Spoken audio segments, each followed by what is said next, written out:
Alors, j'ai une autre information à vous donner. Je ne sais pas si là aussi c'est l'illustration d'un nouveau symptôme du côté de l'administration Trump et de l'armée américaine. On a eu du mal à le croire, mais bon, vous allez voir, c'est pas n'importe qui. Le chef de l'armée américaine pour l'Europe, l'Afrique et l'OTAN, bien évidemment, qui affirme très officiellement, on va même l'entendre, que l'OTAN, aidée des États-Unis, pourrait détruire Kaliningrad. Mieux encore, que des plans ont été étudiés et préparés. On l'écoute. Prenons l'exemple de Kaliningrad. On peut discuter de tout et de rien, mais elle est entourée par l'OTAN de tous les côtés. L'armée et ses alliés ont désormais la capacité de détruire Kaliningrad depuis le sol, dans un délai inédit et plus rapidement que nous n'avons jamais pu le faire. Nous avons déjà planifié cela et nous l'avons déjà développé face aux problèmes de masse et d'élan que nous pose la Russie. Alors, cher Xavier, je vais vous laisser la parole, mais la dernière fois que les Américains ont dit on a étudié, on a planifié, c'était en Iran et on a vu le résultat. Pourquoi ? Là, ça demande des explications. Déjà, pourquoi les Américains disent ça ? C'est la première fois. Ce monsieur, c'est pas n'importe qui. Et troisième question, partagée pour tout le monde, pourquoi Kaliningrad ? Kaliningrad, c'est la perle des Russes, j'allais dire, infiltrée en plein cœur de l'Europe. Kaliningrad, si on voit la géographie, au nord, vous avez, merci pour la carte, vous avez la Lituanie, au sud, la Pologne. Kaliningrad est ravitaillé par la Biélorussie et puis un peu par la mer, mais en fait, ça devient un lac otanien maintenant, donc c'est de plus en plus compliqué. Il y a une partie de la flotte russe, il y a des dispositifs nucléaires. C'est vraiment un endroit extrêmement important pour les Russes, et donc, comme on le voit sur la carte, c'est une exclave.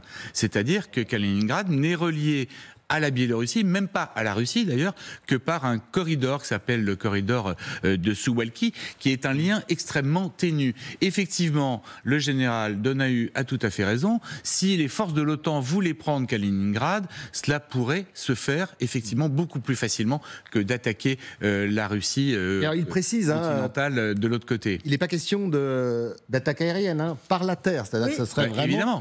Évidemment, puisque vous avez des forces de l'OTAN qui sont stationnées tout autour. Déjà, couper le corridor mettrait déjà Kaliningrad en grande tension. Maintenant, la réaction des Russes serait effectivement, à mon sens, extrêmement rapide, mais c'est pas certain qu'ils puissent sauver Kaliningrad. Effectivement, il a tout à fait raison. Ça, moi, je vois ça comme une sorte de menace vis-à-vis de Vladimir Poutine pour appuyer un tant soit peu l'ultimatum de 50 jours adressé par Donald Trump, d'autant plus qu'on a d'autres éléments qui viennent corroborer cette thèse. Alors, on a une réaction russe, on vous la fera écouter dans quelques instants. Il s'agit du président de la commission défense de la Douma, le Parlement russe, vous allez voir, c'est pas piqué des hannetons. Commentaire sur cette prise de position, voilà, c'est... Elle est inattendue, c'est vrai. Elle est inattendue. On parlait de l'administration Trump, d'une certaine mollesse, de l'armée américaine. Enfin, si ce général parle, c'est qu'a priori, on lui a donné l'autorisation de le faire. Oui, c'est aussi un signal stratégique de l'OTAN envers la Fédération de Russie qu'on peut peut-être détacher du moment, effectivement, de l'ultimatum de 50 jours donné par Donald Trump à Vladimir Poutine.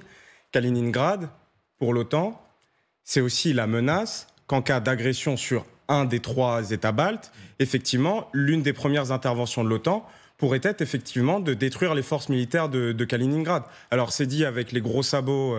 il y a du nucléaire à Kaliningrad, non ? Oui, bien sûr. Oui.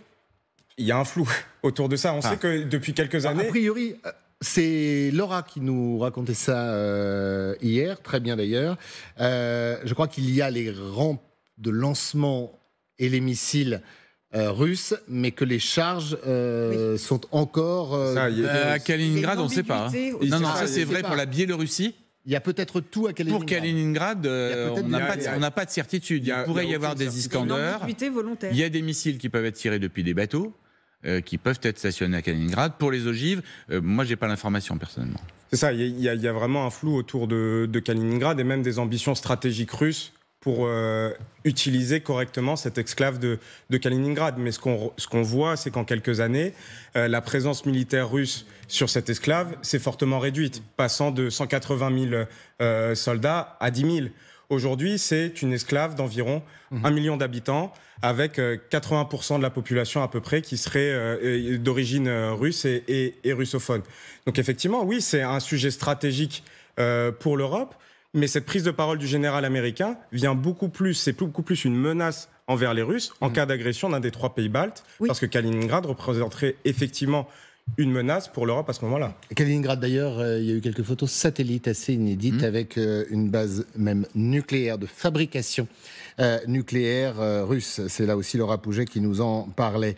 Le président de la Commission des Affaires étrangères russe, le président qui est à la Douma. Je vous laisse la parole juste après. Voilà ce qu'il disait. Réaction à cette menace américaine. Une attaque contre Kaliningrad équivaudrait à une attaque contre la Russie, assortie de toutes les mesures de rétorsion prévues, entre autres par sa doctrine nucléaire.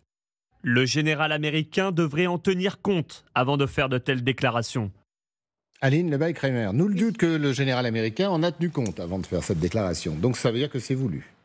Évidemment que c'est voulu. Cet endroit est la faiblesse de l'OTAN sur le continent américain, est une faiblesse et une menace pour les Baltes, qui sont régulièrement menacés et dont on sait qu'ils sont dans les prochains. Si quelque chose cède, si les plans se mettent à exécution, on sait très clairement qu'ils sont les premiers de la liste. Donc ça vient dire... on protège les États baltes, c'est-à-dire que finalement, c'est une démarche aussi quasiment d'article 5, en gros. C'est renforcer la protection et quelque part d'éviter l'encerclement, parce que quand on regarde une carte, on voit bien ce que les Russes pouvaient faire s'ils décidaient de passer à l'acte et de s'attaquer aux Baltes. Et aussi, on peut relier cette séquence quand on dit, surtout, les Ukrainiens expliquent depuis 3 ans et demi, on ne s'en sortira pas, ils continueront d'avancer et de tuer si on n'en leur met pas la pression, si on ne se sert pas de la force. Donc ça, c'est l'illustration parfaite de ce qui est possible de faire. Quand on parle de mettre la pression sur la Russie, c'est très exactement ça. Et ce qui est intéressant, Xavier, c'est la rhétorique, le terme « détruire ». Kaliningrad.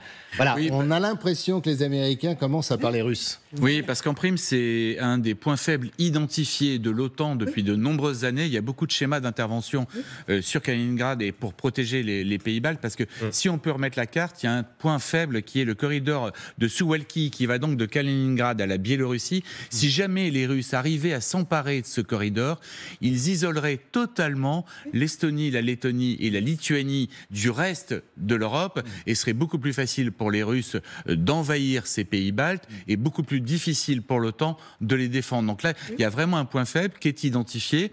Des scénarios sont mis sur la table, tournent pour voir comment le régler. Effectivement, la prise de Kaliningrad est la meilleure façon de régler le problème.